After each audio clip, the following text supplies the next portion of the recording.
और minimum index की value 0 है। तो जब वैल्यू स्वैप होगी तो मिनिमम इंडेक्स की वैल्यू हो जाएगी 1। ठीक है। सो उसके बाद कंपैरिजन स्वैपिंग आ रही है। एक टाइम वेरिएबल जो इनिशियली हमने इनिशियलाइज किया हुआ था उसके अंदर एरे ऑफ आई की वैल्यू हम दे रहे हैं और आई इनिशियली 0 है। ठीक है।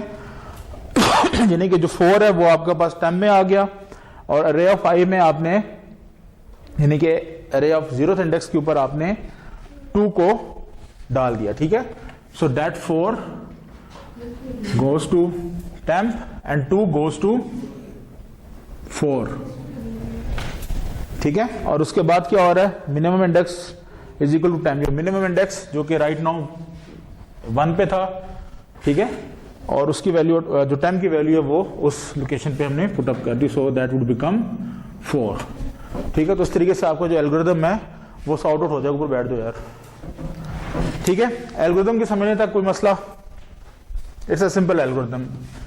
द पॉइंट इज कि इसकी वर्स्ट केस कॉम्प्लेक्सिटी हमारे पास क्या बनती है। ठीक है। यानी कि बिग ओ नोटेशन हमारे पास इसका क्या बन रहा है, या इन अदर टर्म्स जिसको मैं big O of t of n की बात करता हूं। या हाँ, वर्स्ट केस लास्ट टाइम नहीं पढ़ा था असिम्प्टोटिक नोटेशंस में, best case, average case and worst case. Worst case is denoted by big O और बेस्ट केस विद ओमेगा। ठीक है। सो हम बेसिकली जो कंप्यूट कर रहे होंगे that is the worst case of the algorithm. So वो सिनेरियो मुझे बताया जिसके अंदर सॉर्टिंग के लिए एक वर्स्ट केस हो सकता है। वो सिनेरियो क्या होगा, आपने असेंडिंग ऑर्डर में उसको सॉर्ट आउट करना है अरे को। ठीक है। जबकि आपके पास जो अरे है वो किस सिचुएशन में मौजूद है जिसको हम कह सकते हैं that would be a worst case. सारी की सारी परफेक्ट डिसेंडिंग ऑर्डर में आपके पास इनपुट अरे मौजूद हो, उस सिचुएशन में ये जो एल्गोरिथम है अपनी मैक्सिमम आइटरेशंस को कवर अप करेगा। And what would be the best case, already sorted है। जब सॉर्टेड है तो डेफिनेटली आपके ये जो कहानी है ये नहीं चलेगी। एटलीस्ट ये स्पेसिफिकली ये स्टेटमेंट है ये कभी भी एग्जीक्यूट नहीं होगी क्योंकि हर दफा ये कंडीशन जो है ये फॉल्स होगी। ठीक है। So that is the best case. ठीक है। सो अनफॉर्चुनेटली सिलेक्शन सॉर्ट में best case and average case दोनों एक जैसे हैं। ठीक है। सिर्फ एक लाइन के ना चलने से फर्क कुछ नहीं पड़ रहा। ओवरऑल जो इसका वर्स्ट केस बन रहा है और जो बेस्ट केस बन रहा है वो दोनों के दोनों आपके एक जैसे बन रहे हैं। ठीक है।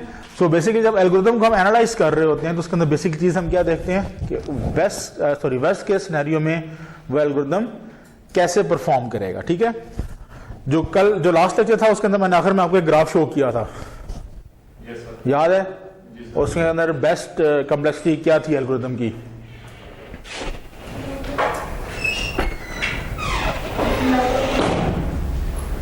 Best worst case complexity. अगर आपके पास कांस्टेंट आ जाए तो that will be the best worst case complexity of any algorithm, और it would become a linear n आ जाए। ठीक है। और उसके बाद हमने बात की थी द गुड थिंग या जिसको हम कहते हैं a fair sort of a thing that is log n, और उसके ऊपर आता था लॉग ऑफ एन। और जो पुअर क्या लें वर्स्ट केस कॉम्प्लेक्सिटी वो क्या थी हमारे पास, polynomial equations, n square, n cube, n factorial, under root n. ठीक है। यानी कि पावर ऑफ एन या फैक्टोरियल ऑफ एन, ये सारी की सारी आपकी वर्स्ट केस या इसको कह सकते हैं कि the worst case of a algorithm. ठीक है। सो हमारी जो एल्गोरिथम एनालिसिस के पॉइंट ऑफ व्यू से स्पेशली जब आप एल्गोरिथम को खुद से अपना एल्गोरिथम डिजाइन कर रहे होते हैं तो हमारा मेन फोकस काम क्या होना चाहिए कि एल्गोरिथम की जो कॉम्प्लेक्सिटी है that should come in ideal condition as a constant और अ लीनियर, और मे बी समवट बेटर अगर हम बात करें तो लॉग ऑफ एन या लॉग ऑफ एन। ये एक प्रैक्टिकल एल्गोरिथम की complexities, possible complexities worst case में हो सकती हैं। लेकिन अगर प्रैक्टिकल एल्गोरिथम की वर्स्ट केस जो पॉसिबिलिटीज हैं वो पॉलिनोमियल में आ रही हैं, यानी कि पावर ऑफ एन आ रही है, फैक्टोरियल ऑफ एन आ रही है, तो दैट शुड बी ऑप्टिमाइज्ड। ठीक है। तो वो ऑप्टिमाइजेशन आपने किस तरह करनी है एल्गोरिथम की, वो आगे चलकर हम चीजों को देखेंगे। सो राइट नाउ हमारा बेसिक कॉन्सेप्ट भी right now at this moment या इस क्लास की हद तक हमारा काम यह है कि हमने कम्प्लेक्सिटी कैलकुलेट करनी है। फर्स्ट ऑफ ऑल हमने एफ ऑफ एन कैलकुलेट करना है कि इस एल्गोरिथम का एफ ऑफ एन क्या आएगा एज पर एसिम्प्टोटिक नोटेशंस, या यहाँ पे मैं बात करूँगा कि टाइम कम्प्लेक्सिटी की बात कर रहा हूँ तो मैं एफ ऑफ एन की बात नहीं करूँगा, मैं यहाँ पे टी ऑफ एन की बात करूँगा। And T shows the time complexity function of a algorithm, ठीक है। और बेस्ड ऑन दैट इक्वेशन ये जो फंक्शन बनेगा इन टर्म्स ऑफ एन, उसको हम असिम्प्टोटिकली देखेंगे कि बेस्ट के सॉरी वर्स्ट केस के अंदर उसकी असिम्प्टोटिक नोटेशन क्या बनती है। Getting the point? So now अपने दिमागों को जरा एक दफा डिबगर बना लो, ठीक है। ये क्वेश्चन कितनी दफा रन करेगी? ये पहली स्टेटमेंट क्यों सुरखाव के पर लगे हुए हैं इसको कि इसने वन टाइम रन होना है।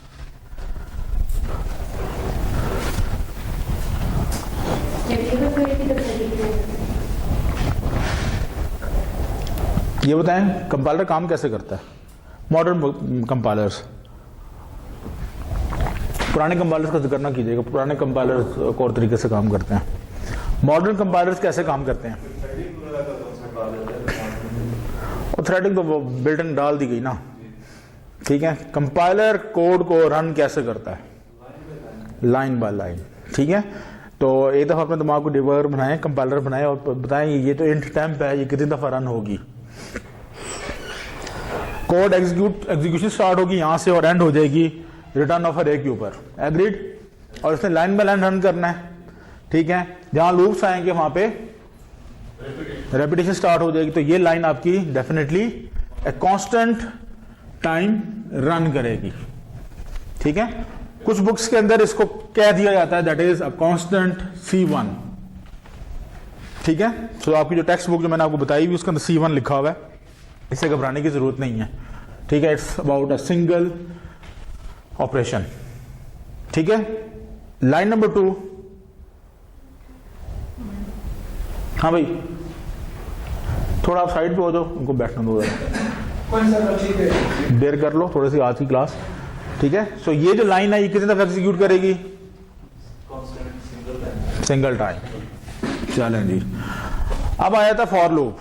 फॉर लूप के अंदर या लूप के अंदर नॉर्मली 3 चीजें होती हैं, initialization, condition and based on both increment या डिक्रीमेंट।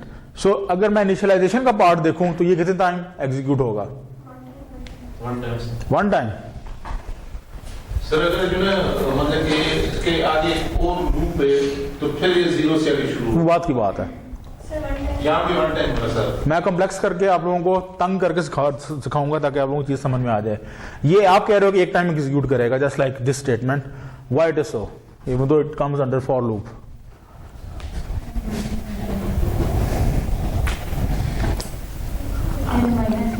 आप सोचो मैं चाय पीता हूं।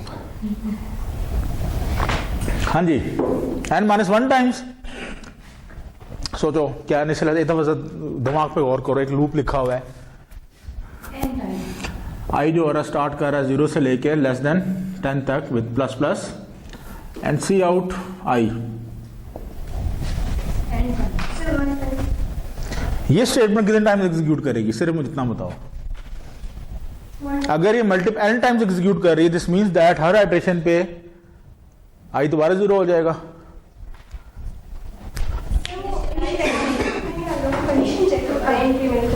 तो मैं भी बहुत पूछना चाह रहा हूं ना, थोड़ा दिमाग को जोड़ रहा हूं आपके कि i इक्वल टू 0 कितने टाइम रन होगा? 1 टाइम होगा। क्यों होगा? क्योंकि it is a simple initialization, ठीक है। लूप ने इससे आगे चलना है, तो ये कंडीशन, ये जो एक स्टेटमेंट है, इसकी जो डेफिनेशन है वो 1 टाइम एग्जीक्यूट करेगी, ठीक है। So coming up here, so initialization के लिए दैट इज 1, कंडीशन कितने टाइम रन करेगी?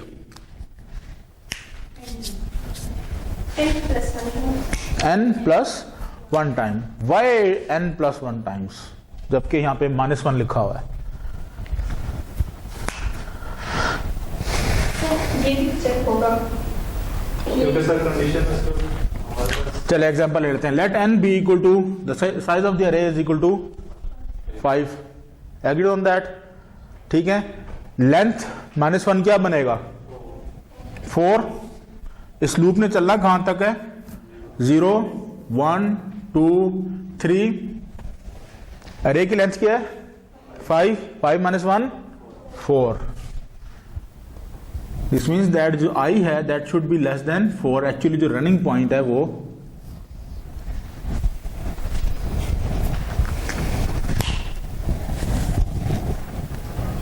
हाँ जी एंड हाँ जी, अब बताओ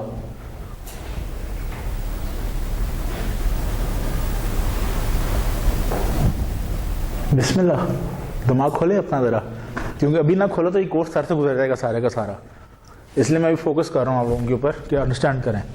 अरे की लेंथ क्या है, हमने एग्जांपल ली n is the length of the array is 5, 5 minus 1 4। अरे का इंडेक्सिंग करें, अगर 5 की अरे है, साइज ऑफ द अरे 5 है, ये 5 इंडेक्सेस बनेंगे। Agreed on that, starting from 0 to 4 that is 5 elements, ठीक है। अरे की लेंथ है दैट इज 5 माइनस 1 4, तो टोटल जो आपका लूप चलेगा वो actually less than 4, this mean that 0 to 3 times चलेगा। दिस मीन द टोटल जो आइटरेशन है उसकी कितनी बन जाएंगी? नहीं समझ आई सर, ये दोबारा जरा कराएं। यार लेंथ है अरे की 5, ठीक है, दैट कम्स 5, अरे डॉट लेंथ वैल्यू 5 आ गई, 5 माइनस 1 4, टोटल आइटरेशंस क्या है 4। सो ये पूरी जो वैल्यू है मेरे पास अरे dot length minus 1 that would become 4, I is less than 4, starting from 0 0 to 3, 0 1 2 and 3, 4 times ये लूप रन करेगा, ठीक है। हाँ, एक इंडेक्स हमारा किधर गया सर? लास्ट में वो आखिरी वाला छोड़ दिया ना, वो ऑटोमेटिकली सॉर्ट हो जाएगा। जो चौथा इंडेक्स है सर, वो अगर सबसे छोटा वो छोटा छोटा नहीं होगा ना, क्योंकि स्वैपिंग हो रही है हर आइटरेशन में। इस लूप के अंदर ये आइटरेशन, ये जो स्वैपिंग है ये इंक्लूडेड है, वो साथ साथ आपकी स्वैपिंग करता चला जा रहा है, और एंड पे जो बचेगा वो हमेशा आपका द लार्जेस्ट नंबर बचेगा if you are doing it in ascending order, ठीक है। ड्राई रन करके देख लेना इसको, ठीक है। यार ड्राई रन आपके नेट पे बहुत से अवेलेबल है इसके।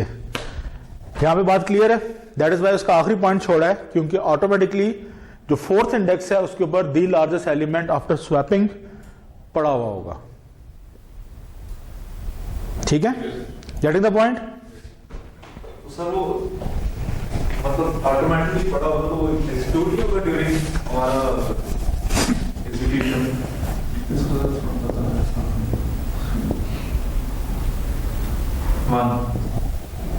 चलो जी, एल्गोरिथम आपके सामने रखा, पहली आइटरेशन आई स्टार्टिंग फ्रॉम 0 0 1 2, आई यहां पे आ गया, ठीक है। मिनिमम इंडेक्स को हमने वैल्यू दे दी आई की, so that is my m, ठीक है। जे कहां से स्टार्ट हो रहा है?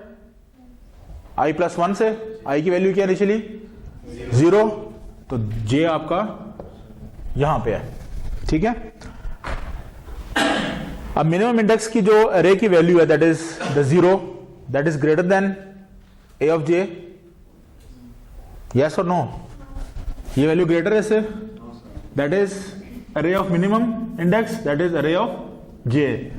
वैल्यू छोटी है छोटी है, ठीक है। तो देयर इज नो, यहां पे जो जे की वैल्यू मिनिमम इंडेक्स को जानी है, यानी कि जे की वैल्यू 1 है, वो मिनिमम इंडेक्स को जानी है, दिस मीन्स दैट कि यहां पे आना चाहिए वो चीज यहां पे नहीं होगी।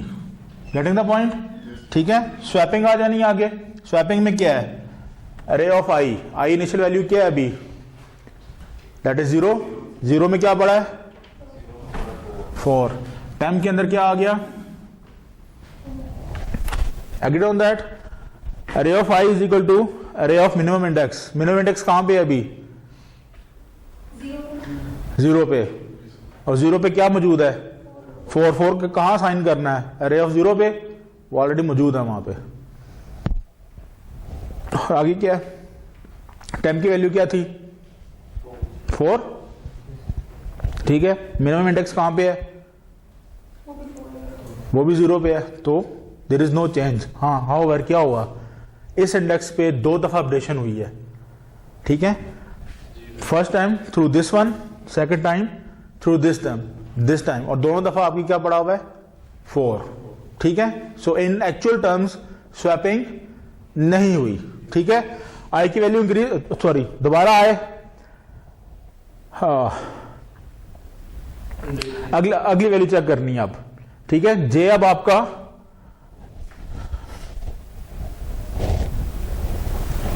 सही, हाँ 2 मिनट, यहाँ पे मैं एक चीज मिस कर गया हूँ।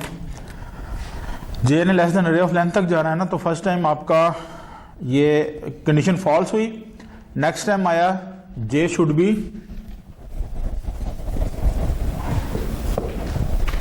हियर, ठीक है। वैल्यू क्या आ रही है, 4 इज ग्रेटर देन 1, ठीक है। 4 is greater than 1, yes it is greater than 1।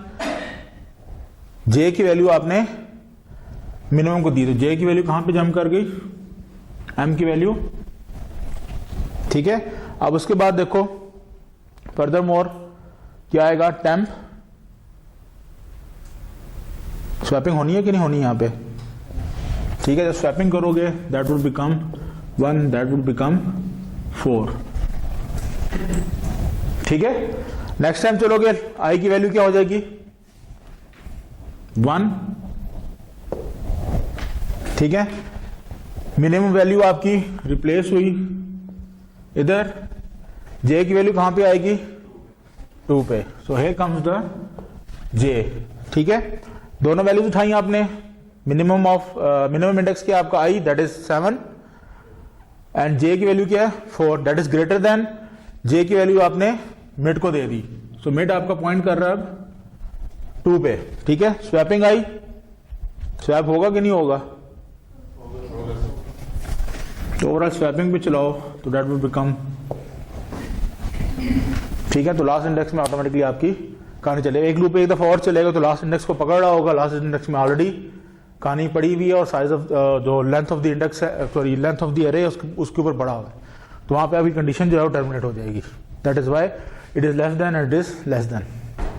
अब बात समझ में आ गई, पॉइंट पे आए दोबारा। सुनो, कंडीशन कितने टाइम्स रन करेगी,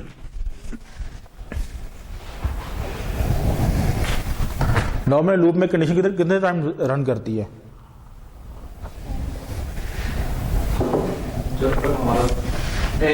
जब तक हमारा काम चलता रहे। कंडीशन रन करती है 2 सिनेरियोस में, या कंडीशन ट्रू हो रही है या कंडीशन फॉल्स हो रही है।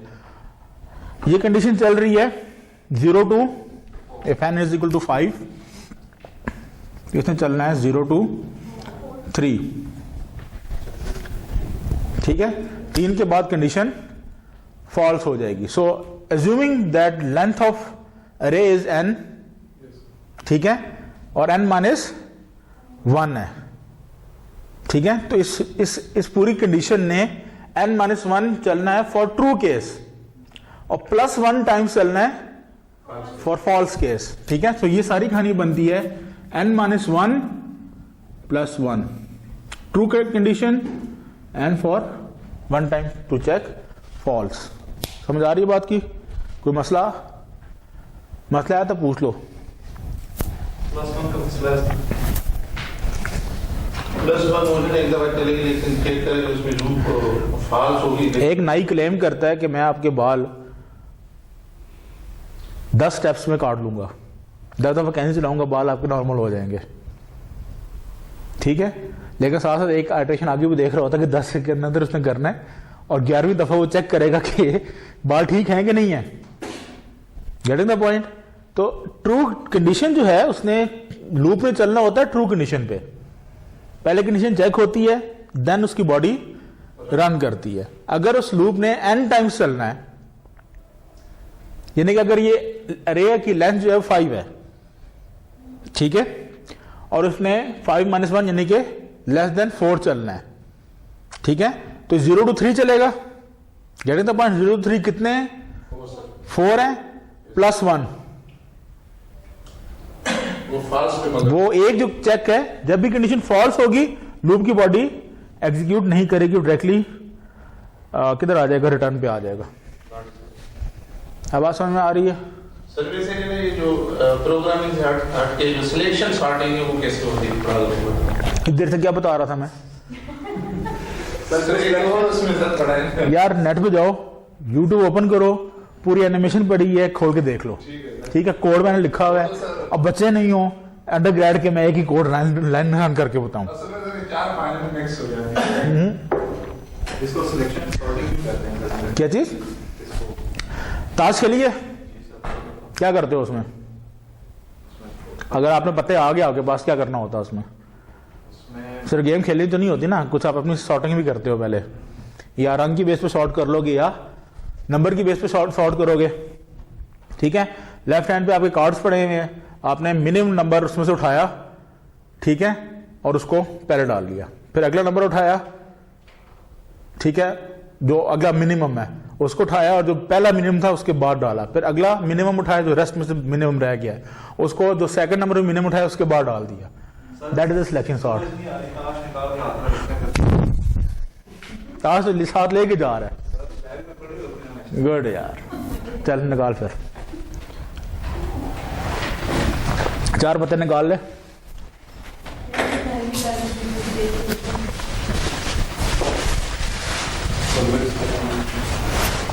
चार पत्ते निकालो यार, नंबर पत्ते निकाला, ये जो कुछ होगा ना निकाल लेना।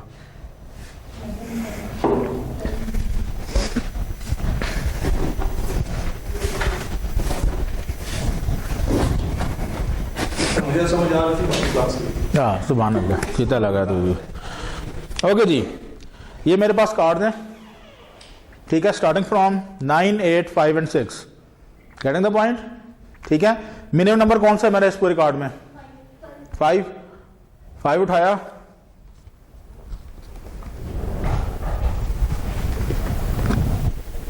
अब मेरे पास बाकी कार्ड्स। सर इसमें सवाल ये होता है कि दरमियान में आप कैसे गए 5 पे? और यार मैं ताश खेलने की बात नहीं कर रहा, मैं ताश में शॉर्टिंग की बात कर रहा हूँ, ठीक है। Try to understand this thing, ठीक है। मेरे पास एक नंबर शॉर्ट हो गया, अब रेस्ट 3 में से मेरे पास स्मॉलर नंबर कौन सा है? 6 किधर है? ये पड़ा हुआ है, इसको उठा के मैंने, ठीक है। पीछे में सबसे छोटा कौन सा है? 8 किधर है? ये रहा, 8 को उठाया, इधर रखा। 9 अगर ऑलरेडी सॉर्टेड है तो उठाने की जरूरत नहीं थी। कहानी समझ आई? That's the selection sort. ये लो, हाँ जी, ये बात क्लियर होगी कि how it comes to n-1 + 1।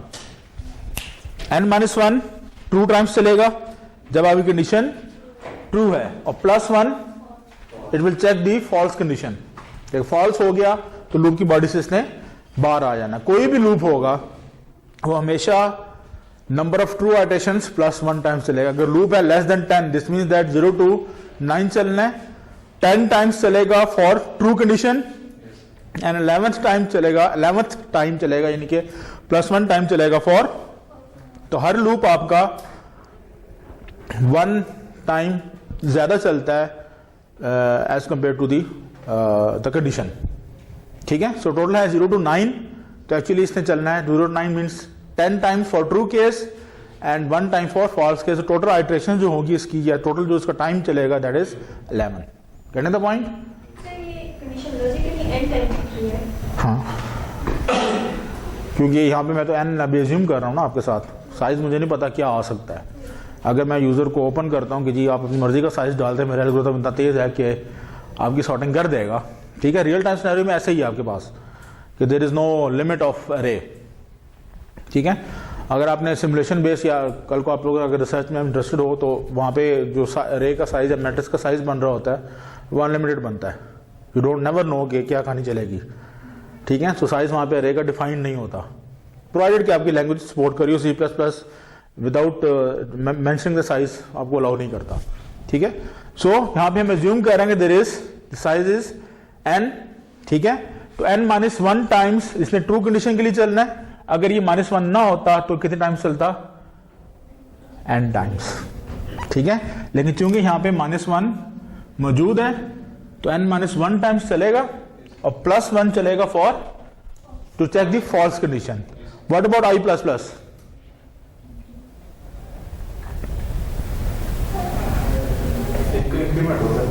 Sir ये कितनी दफा चलेगा? n-1 क्यों? क्योंकि बाद में सर कंडीशन जो ना फाल्स हो जाएगी तो लूप चलता है क्या, जो आपका इनिशियलाइजेशन है 1 टाइम चलती है कंडीशन के लिए, वो लूप उतने टाइम चलता है, और i plus plus is dependent upon the true runs of loop. So इसमें ट्रू रन्स कितने हैं, n-1, तो i प्लस प्लस चलेगा आपका n-1। सिंप्लीफाई करो क्या बनता है इसको, दैट इज 2n। ये जो आपकी स्टेटमेंट है ये 2n टाइम्स चलेगी।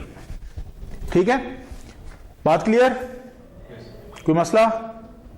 बाकी लोग क्लियर है तो बताओ, नहीं क्लियर तो दोबारा समझा देता हूं, ना समझ आया तो आगे जाके मसले मसाइल हैं। क्योंकि जो मेरी कंडीशन है वो अरे लेंथ -1 तक जा रही है, अगर ये कंडीशन लेस देन अरे लेंथ तक जा रही होती तो यहाँ पे सिर्फ n होता, और +1 जो होता that was to check the false condition, क्योंकि ये अरे लेंथ -1 तक चल रहा है, that is why it is n-1। ठीक है, n is the size of the array. ठीक है, तो रियल टाइम के ऊपर आपके पास जो अरे का साइज कोनो की अवेलेबल होगा, ठीक है, उसके हिसाब से ये आपको एक कांस्टेंट वैल्यू दे रहा होगा एल्गोरिथम। ठीक है, लेकिन उस कांस्टेंट बेस का मतलब ये नहीं है कतन भी कि आपकी जो कम्प्लेक्सिटी है या बिग ओर निकल रहा है जो, या वर्स्ट केस निकल रहा है दैट इज एक्चुअली कांस्टेंट निकल रहा हो, ऐसा नहीं होता। ठीक है, इट माइट बी पॉसिबिलिटी कि आपके पास जो अरे है दैट इज अगर वो मैं लेंथ ऑफ द इंटीजर तक ले जाऊं उसको, मैंने कि 28 करोड़ की जो वैल्यू आती है वहां तक की कहानी लेके जाऊं, 28 करोड़ वैल्यूज एक अरे के अंदर डलवाऊं। ठीक है, तो that is my n the biggest number, ये एक इंटीजर अरे हैंडल कर सकता है। ठीक है, तो उसका जो साइज होगा वो भी उसके हिसाब से ही आएगा, यानी कि size that is the number of bits that is 4 multiply by 28 crore, तो इतना अरे का साइज जो होगा वो आपका रैम में कंज्यूम हो रहा होगा। ठीक है, so that is why to check to make it in the form of a function, हम यहाँ पे अरे का जो साइज होता है we consider it as n can be any constant number. ठीक है, अब बात क्लियर है यहाँ पे सारों को? चलें आगे, चलें जी। अगली स्टेटमेंट आती है जी minimum index is equal to i, ये कितने टाइम्स चलेगा?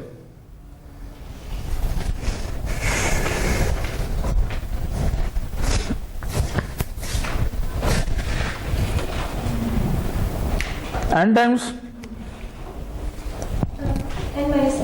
क्यों? डेफिनेटली कंडीशन ने ट्रू टाइम्स चलना था फॉर n-1, तो उसके अंदर आने वाली तमाम स्टेटमेंट्स अदर देन लूप्स, तमाम स्टेटमेंट्स n-1 टाइम्स चलेंगी, तमाम वो स्टेटमेंट्स जो लूप के बगैर हैं। तो इस स्टेटमेंट की जो टाइम कम्प्लेक्सिटी है that is n-1। Now issue ये है कि मेरे पास एक और लूप आ रहा है। ठीक है, ये लूप क्या कर रहा है, एनालाइज करें चीजों को जरा।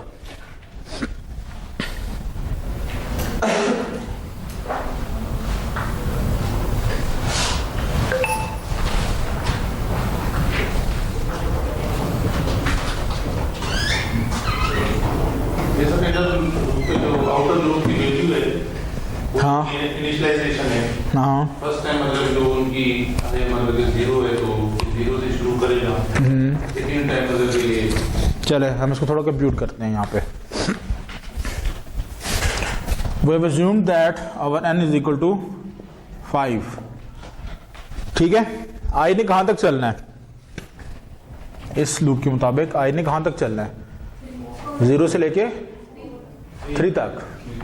ठीक है, 0 1 2 3। What about j?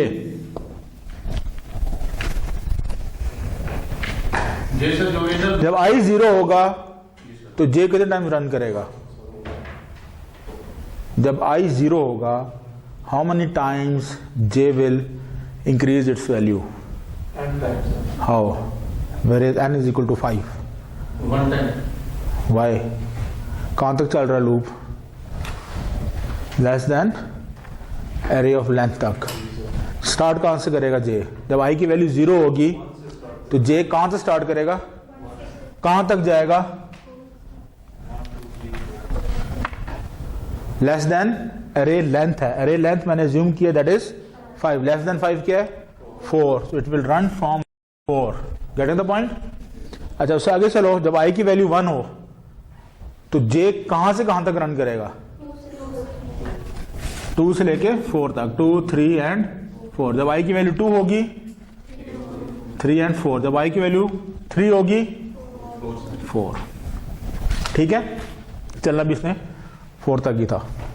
ठीक है, सो अगर मैं इसको कंप्यूट करूं कि for each value of i how many times j will run, j का जो रनिंग टाइम है या रन टाइम या इसका जो एग्जीक्यूशन टाइम है that is 4 3 2 and 1। And what about कि अगर कहानी मेरी चलती जा रही है n तक, ठीक है, तो ये 1 से स्टार्ट होगा, नीचे से 1 से स्टार्ट होगा और n-1 तक जाएगा। ठीक है, तो ओवरऑल मेरी अगर मैं इसको एक सीक्वेंस में लिखूं, सीरीज में लिखूं, तो दैट वुड बिकम 1 + 2 + 3 +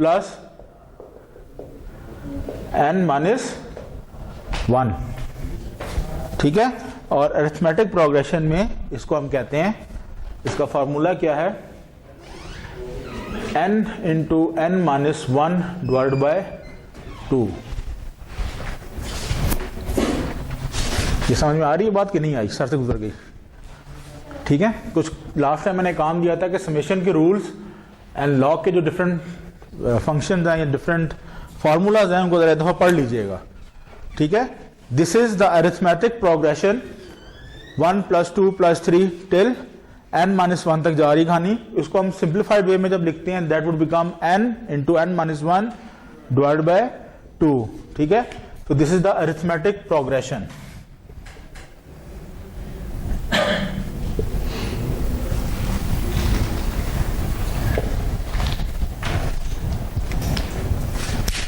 नहीं समझ आई? हाँ जी,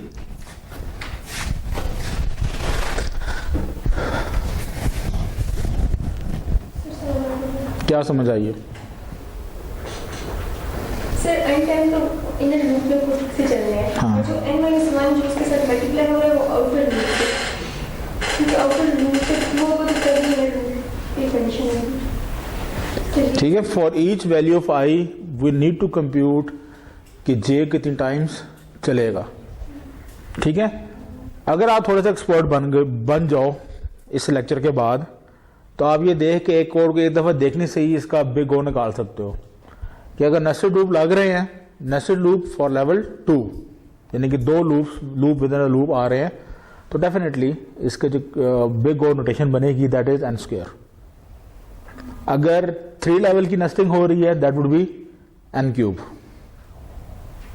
ये एक सिंपल रूल है, लेकिन उस रूल के पीछे कहानी क्या है वो मैंने आपके सामने एक्सप्लेन की है। ठीक है, सो इस एल्गोरिथम की पूरी जो ओवरऑल वर्स्ट केस कॉम्प्लेक्सिटी बनती है दैट इज n²। ठीक है, which comes under a bad performer algorithm कि n की पावर इज नॉट एक्सेप्टेबल। ठीक है, कहानी सिर्फ इतनी है, you need to compute the things at initial level.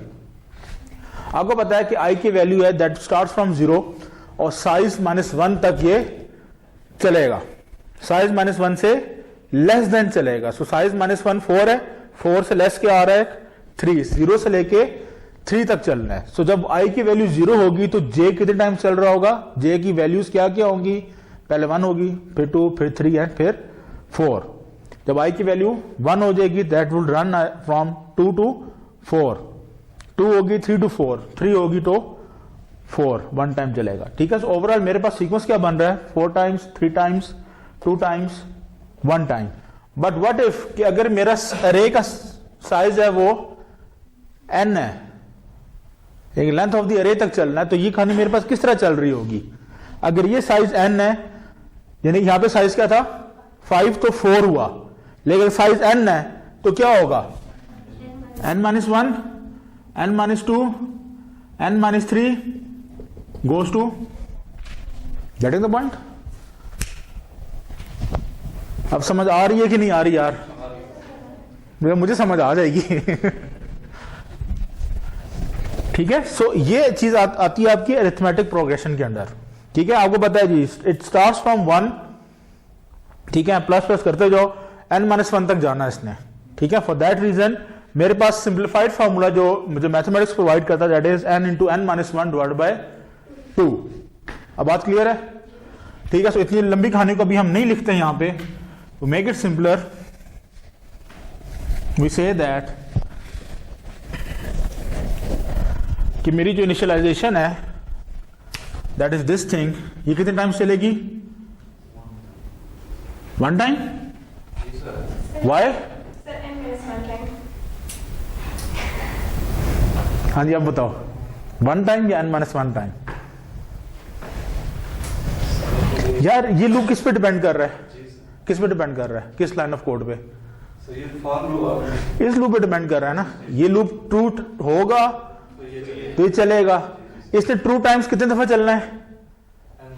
n-1 तक। तो इनिशियलाइजेशन भी n-1 टाइम्स से चलेगी ना। जिस तरह ये स्टेटमेंट n-1 टाइम्स चल रही है क्योंकि लूप के अंदर आ रही है, लूप की कंडीशन ट्रू होगी तो ये स्टेटमेंट n-1 टाइम्स चलेगी। इसी तरह ये जो इनिशियलाइजेशन है इसके अंदर आने वाले लूप की, ये भी n-1 टाइम्स चलेगी।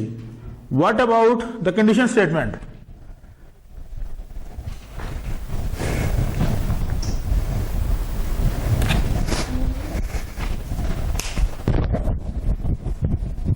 हाँ जी,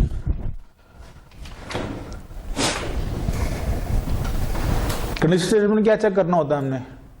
2 टाइम्स कितने दफा चलेगा और 1 दफा फास्ट टाइम चलेगा। तो 1 दफा फास्ट टाइम तो हो गया, हाँ वो मैं लिख देता हूं, अपने दिमागों में लिख लो। ट्रू टाइम्स कितने दफा चलेगा?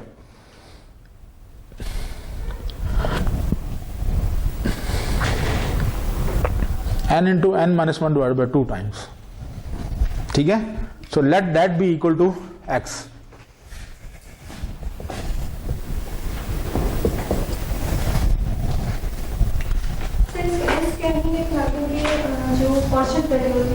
अभी नहीं लिखेंगे, अभी सिंपल सादा तरीके से चलो। ठीक है, so let x be is equal to n into n-1 divide by 2। Getting the point? कोई मसला है इसमें? श्योर? ठीक है, ये हो गया true times plus 1 false time. And जो आगा j प्लस प्लस ये कितने टाइम्स चलेगा? n-1। सुभान अल्लाह, why n-1?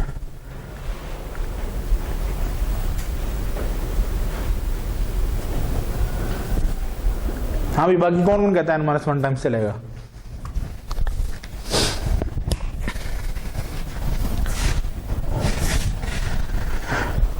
कोई भी नहीं बोलेगा। चलो बताओ n-1 टाइम्स क्यों चलेगा? क्यों मारो? देखो यार, तुक्के मारो, मैंने मना नहीं किया, लेकिन तुक्के के पीछे कोई लॉजिक भी तो रखो ना। हाँ, शायद मे बी सिंप्लीफाइड वर्जन में मैं लिखूं तो n-1 टाइम लिख सकता हूं, लेकिन अभी सिंप्लीफाइड मेरी इक्वेशन n की फॉर्म पे नहीं बनेगी। ये किस फॉर्म में बन रही है? x की फॉर्म में। मेरी ट्रू कंडीशन जितनी ट्रू टाइम्स जो कंडीशन मिली, जितनी ट्रू टाइम्स रन करेगी उतना ही मेरा इंक्रीमेंट या डिक्रीमेंट रन करेगा। मेरी कंडीशन ट्रू टाइम्स कितनी दफा रन कर रही है? x times. तो j प्लस प्लस कितनी दफा रन करेगा? इसीलिए मैंने वो तो n-1 टाइम्स तो ना रन किया ना, दैट इज x।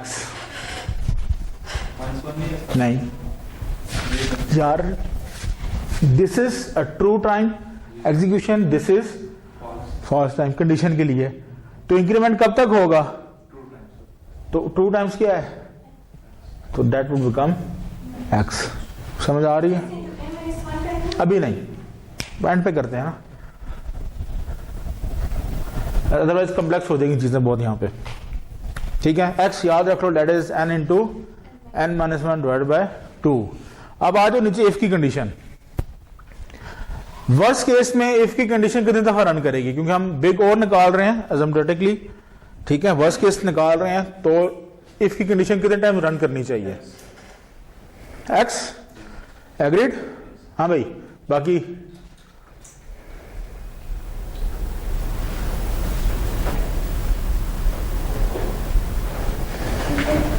ये स्टेटमेंट कितने टाइम रन कर रही थी? क्यों n-1 टाइम रन कर रही थी? कि n-1 टाइम्स कंडीशन ट्रू पे ये लूप, ये फॉर की जो स्टेटमेंट है वो चलेगी। ये जो फॉर की स्टेटमेंट है ये ट्रू टाइम्स कितने दफे चल रही है? तो नीचे वाली स्टेटमेंट कितने दफे चलनी चाहिए? x टाइम्स, ठीक है। लेकिन इसके अंदर एक और चीज देखी जाती है, पोटेंशियल ऑपरेशंस। इंडेक्सिंग हो रही है, कंपैरिजन हो रहा है और दोबारा इंडेक्सिंग हो रही है, तो दैट वुड बिकम 3x। और कांस्टेंट हम इग्नोर करते हैं, you can say that it runs for x times even, no problem in that, ठीक है। इससे परेशान नहीं होना, सिर्फ मैं आपको एक चीज समझाने की कोशिश कर रहा हूं कि इंडेक्सिंग, कंपैरिजन और इंडेक्सिंग ये तीन प्रिमिटिव ऑपरेशंस हैं जो कि इस स्टेटमेंट के ऊपर परफॉर्म किए जा रहे हैं, ठीक है। दैट इज वाई यहां पे 3x है। लेकिन अगर यहां पे temp is greater than array of i होता तो उसमें दो प्रिमिटिव ऑपरेशंस थे, इंडेक्सिंग का और कंपैरिजन का। दैट इज वाई वहां पे वो होता, that would become 2x। So temp is equal to अगर होता हमारा array of j के, तब भी दो होते, दो प्रिमिटिव ऑपरेशंस थे, एक इंडेक्सिंग का और एक कंपैरिजन का, ठीक है। अदरवाइज वो ये क्योंकि इधर भी इंडेक्सिंग हो रही है, दैट इज वाई ये 3 प्रिमिटिव ऑपरेशन है। अदरवाइज आप इसको x भी लिखते हो, नो प्रॉब्लम इन दैट, ठीक है। अच्छा जी, अगली स्टेटमेंट आ जाओ। बेस्ट केस में ये स्टेटमेंट रन करेगी, best case सॉरी हाँ चलें बेस्ट केस में बताओ, बेस्ट केस में ये स्टेटमेंट रन करेगी। बेस्ट केस है कि हमारे पास कि जो हमारा अरे है वो ऑलरेडी सॉर्टेड है, तो ये स्टेटमेंट जो है कभी भी एग्जीक्यूट नहीं करेगी। लेकिन right now we are computing the worst case. Worst case में ये स्टेटमेंट कितने दफा एग्जीक्यूट करेगी?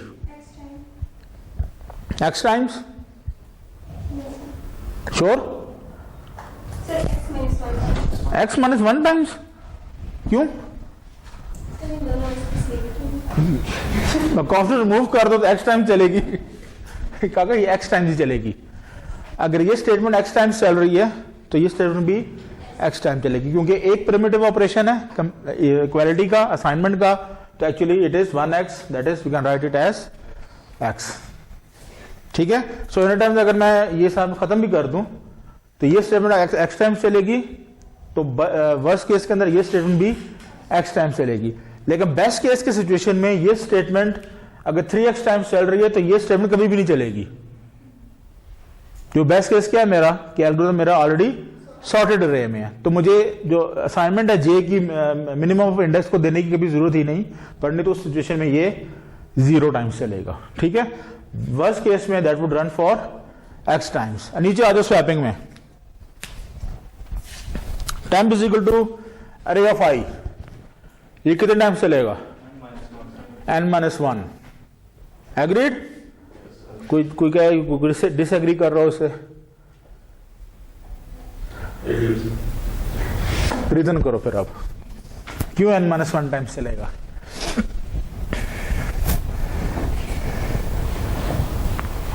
सर उनकी जो मैक्सिमम लेंथ है, किसकी? आई की मैक्सिमम लेंथ क्या है? लेंथ का फिर सर, हाँ लेंथ का फिर सर, लेंथ ऑफ अरे तो 5 है,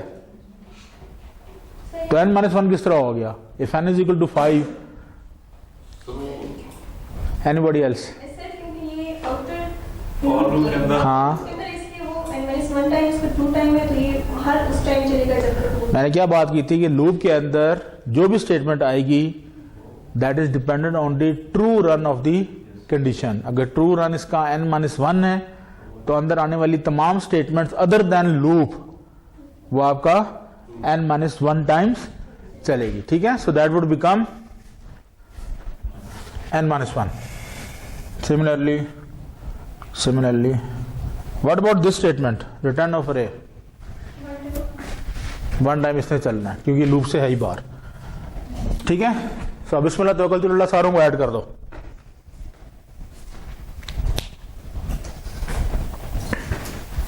जो कम्प्लेक्सिटीज निकली हैं उन सारों को ऐड करो।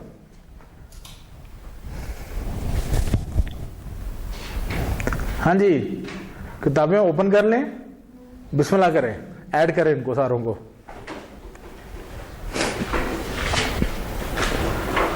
सिंपल अलजेब्रा है भाई, इतनी परेशानी किस बात की होगी है।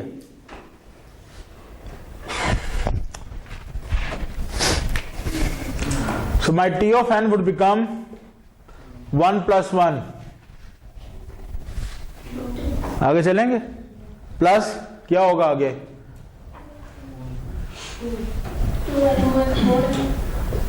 4n कहां से आ गया, 2 plus 2n plus n minus 1 plus n minus 1 plus x plus 1 plus x plus x, sorry 3x plus x plus minus 1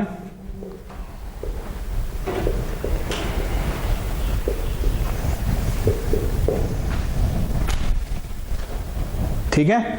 अब यहाँ पे देखो मेरे पास थोड़े से मैं इसी इक्वेशन को चेंज करूंगा, मेरे पास इंडेक्सिंग भी आ रही है, असाइनमेंट भी आ रही है, दो प्रिमिटिव ऑपरेशंस हैं। सो 2 into n minus 1, इधर मेरे पास कितने प्रिमिटिव ऑपरेशंस हैं, 3 हैं, दैट वुड बिकम, इधर कितने प्रिमिटिव ऑपरेशंस हैं, 2 है, ठीक है। तो चाहो तो मल्टीप्लाई करके लिख दो, चाहो तो n minus 1 से काम चला लो, दोनों तरीकों से ठीक है ये। सो एड अप करें, क्या इक्वेशन क्या बनेगी मेरे पास, अच्छा जी, -1 कटा, इस -1 से ये -1, इन दोनों से कट गया, पीछे और कटौती है आगे भी सर, ठीक है। So what I have become with simplify करें तो 2n plus n minus 1 plus n plus 1x 2x 5x 6x plus 1 2 3 3n। सो मोर सिंप्लीफाई करो, n कितने आ गए, 3 4 10, 10n 2 3 4 7 आ गए, यार मैं गलती कर सकता हूँ यार, प्लस 6x और कांस्टेंट कितने हैं मेरे पास, -1।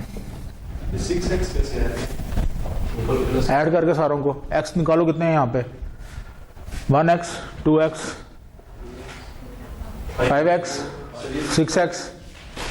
आप कह रहे थे ना कि 3 को लिखने ना लिखना, तो ना लिखो, निकाल दो, -3 कर दो, 3x बन जाएगा, मैंने ऐड कर दिया, सिंपल इज दैट, ठीक है। नाउ x की वैल्यू क्या थी हमारे पास, तो रिप्लेस करें फिर,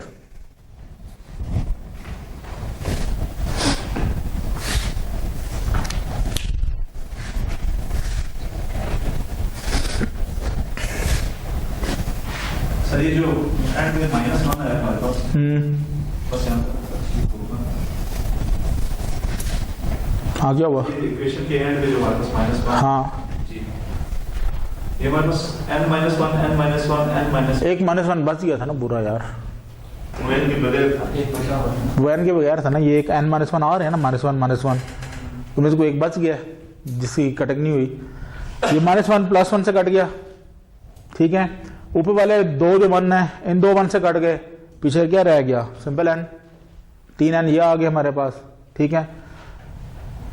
ये दोनों कट गए, ठीक है, उधर से वो कट गया, पीछे ये -1 इकलौता मेरे पास रह गया, ये वो -1 नीचे आ रहा है, यहाँ पे 3 नहीं आता सर, किधर, यहाँ पे दोबारा कैलकुलेट कर लेते हैं, ठीक है, कांस्टेंट है ना, सर कांस्टेंट है, तो होता रहे कांस्टेंट, आ जाए कोई मसला नहीं, लेकिन जो कंप्यूटेशन कर रहे हो वो ठीक कर लेना, सिंपल इज दैट। इवेंचुअली होगा क्या, मेरे पास टी ऑफ एन क्या बन रहा है,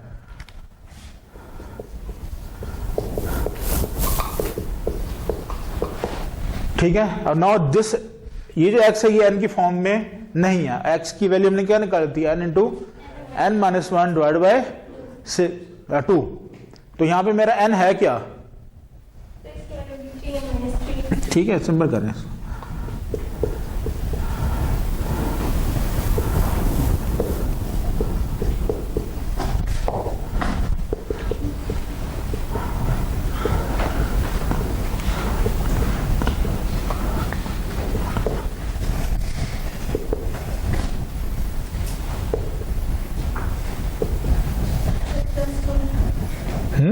प्लस हो रहा है, क्या हो रहा है? प्लस हो रहा है।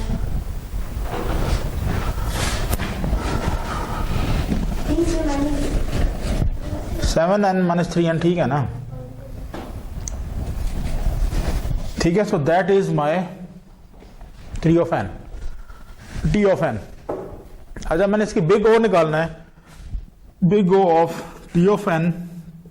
तो इस सारी पॉलिनोमियल इक्वेशन के अंदर मेरे पास ऐसा कौन सा फैक्टर है जो कि ज्यादा अफेक्ट कर रहा है? n square. कॉन्स्टेंट हम रिमूव कर देंगे तो that would become big O of n square. तो हम पेपर में सर ये सिंपली लिख सकते हैं, आप 2 पास 2 हमारे पास 2। ये अपनी आसानी के लिए जब प्रैक्टिकली काम करोगे तब लिख सकते हो। बिग ओ आपका, अगर आपने कैलकुलेशन में थोड़ी बहुत मिस्टेक की हुई है, बिग ओ आप सारों के जैसा निकल रहा होगा, ठीक है? लेकिन ये इक्वेशन अपनी जगह पे एक मैटर करती है, ठीक है? तो जो आपकी इक्वेशन है, जिस तरह आपने कंप्यूट, इस तरह मैंने यहाँ पे 2, 3 और 2 लिखे हुए हैं, ठीक है? लेकिन जब मैंने एक्चुअली इसको पुटअप किया तो ये मैंने चीजें निकाल दी थी। अगर आपने लिखी हुई है तो उस हिसाब से जो इक्वेशन वो डिफरेंट बन रही होगी। एक्चुअली जो आपको लेक्चर शेयर किया उसमें डिफरेंट इक्वेशन है इसके मुकाबले में। n स्क्वायर जब एसिम्प्टोटिकली इसको लिखेंगे तो उसमें देखना ये है कि इस पॉलिनोमियल इक्वेशन में अफेक्टिंग फैक्टर कौन सा है जो सबसे ज्यादा अफेक्ट कर रहा है। लेट अस सपोज अगर मेरे पास अरे जो है that is of length of 500, तो उसका स्क्वायर कितना बन गया? 25,000 टाइम्स मेरा एल्गोरिथम वर्स्ट केस में चलेगा। Getting the point? ठीक है, तो ये अच्छा 500 इंटू 4 कितने होते हैं? बल्कि 25,000 आया ना n square, multiply by 3 75,000 plus 25,000 multiply by 4, sorry 500 multiply by 4 22,000। तो कौन सा फैक्टर बड़ा है? 75,000। तो ये फैक्टर हम कॉन्स्टेंट से मूव करके बिग ओ की नोटेशन में हम लिख देते हैं that is n square, time complexity of algorithm. ये जो एसिम्प्टोटिक इक्वेशन में हम f ऑफ n की बात कर रहे थे ना, ये एक्चुअली वो है, ठीक है? यहाँ पे हम टाइम, क्योंकि टाइम कम्प्लेक्सिटी निकाल रहे हैं तो दैट इज वाई मैंने यहाँ पे tn लिख दी, otherwise this is the same f of n, ठीक है? और o ऑफ gn बेसिकली ये चीज n square, big O of gn। कोई मसला? बाकी बात है, अगले एल्गोरिथम खुद ट्राई करो। चलो, एल्गोरिथम आपके सामने लिखा हुआ है, बिस्मिल्लाह करें। कोई मसला नहीं है, कहानी वही है।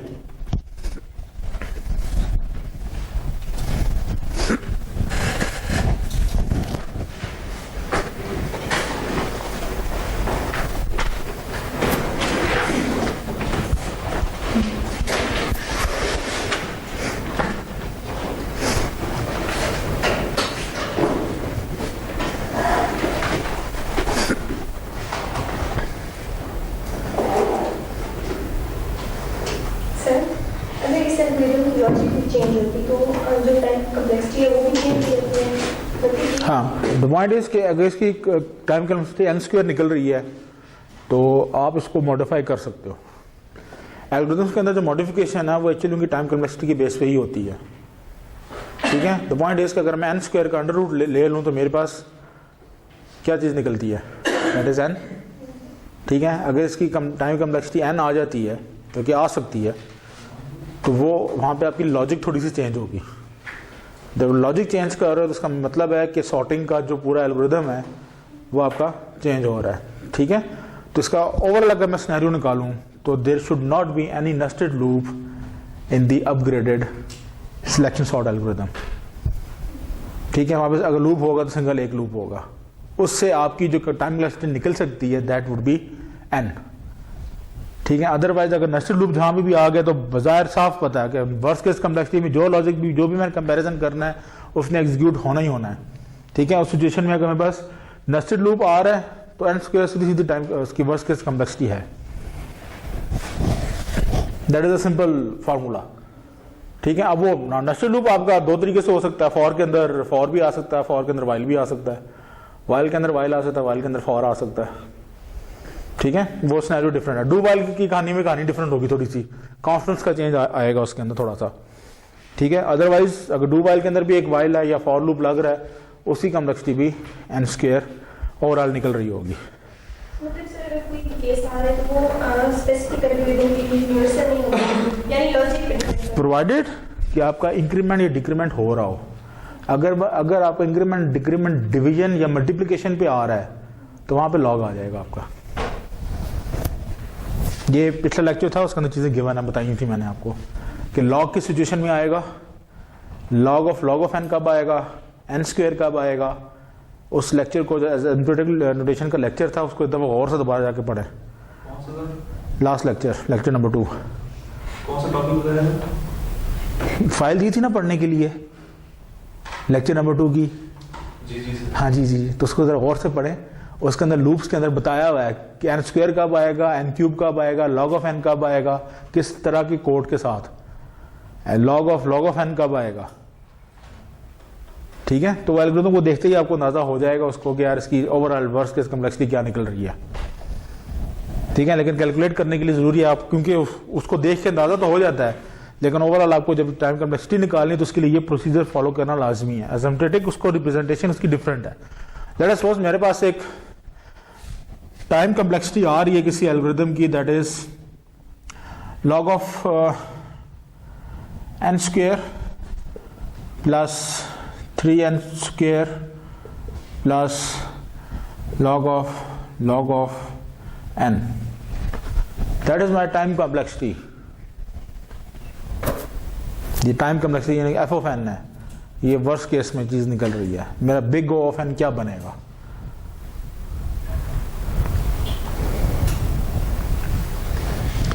log n स्क्वायर को मैं किस तरह कन्वर्ट कर सकता हूं, 2 of log of n, formula इसका, ठीक है।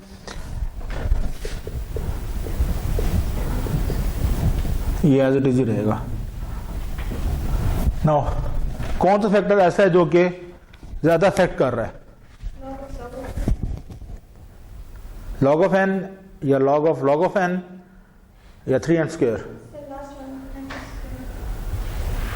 लास्ट वाला कैसे, जरा लास्ट लेक्चर की उस चीजें निकालें जरा सामने, जो मैंने आपको ग्राफ शो किया था, उसमें log ऑफ n से ऊपर n स्क्वायर आ रहा है।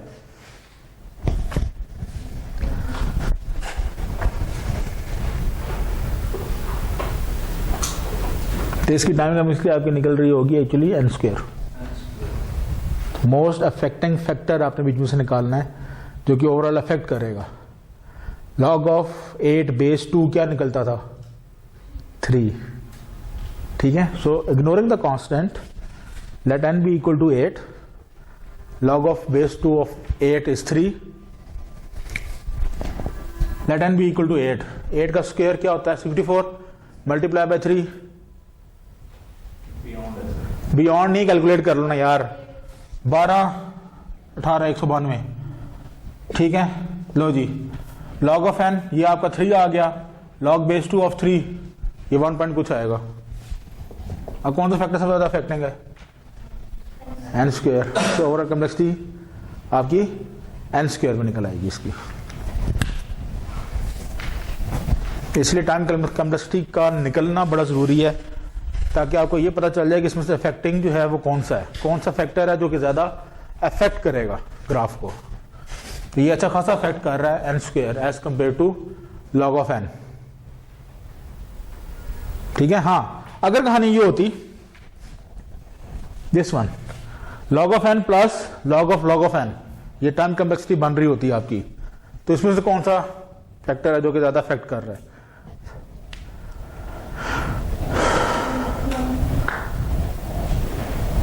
log of n। ये ज्यादा फैक्टर है जो अफेक्टिंग है।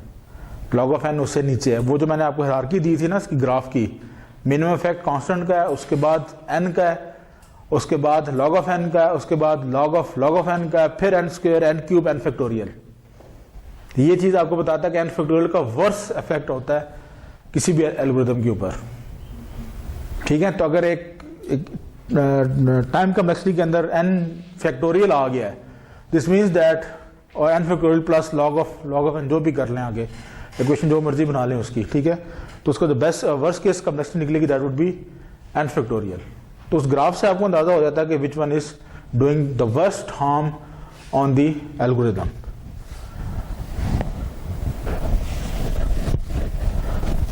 बार कैलकुलेट करें जरा इसको एक दफा, एल्गोरिथम को लिखें साथ कैलकुलेट करके बताएं।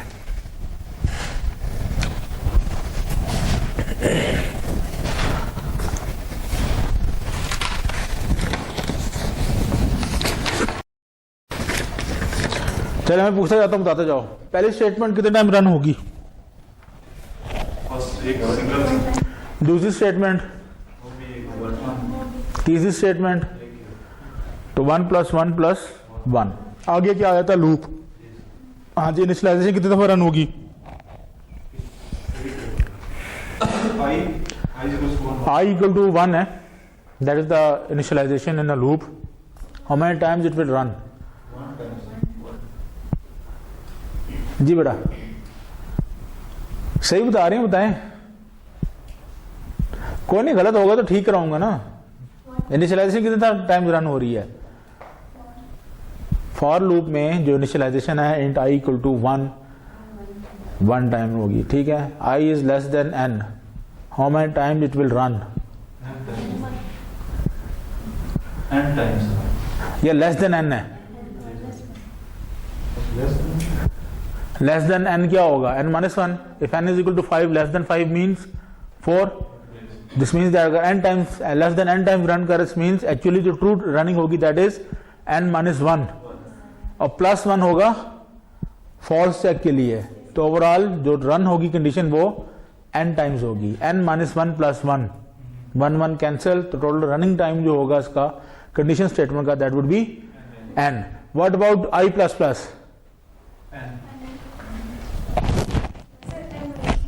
n - 1, जितनी दफा कंडीशन ट्रू होगी उतनी दफा आपका जो वो है इंक्रीमेंट है वो चलेगा। लेकिन अगर ये I = I/2 बनता है तब क्या होगा?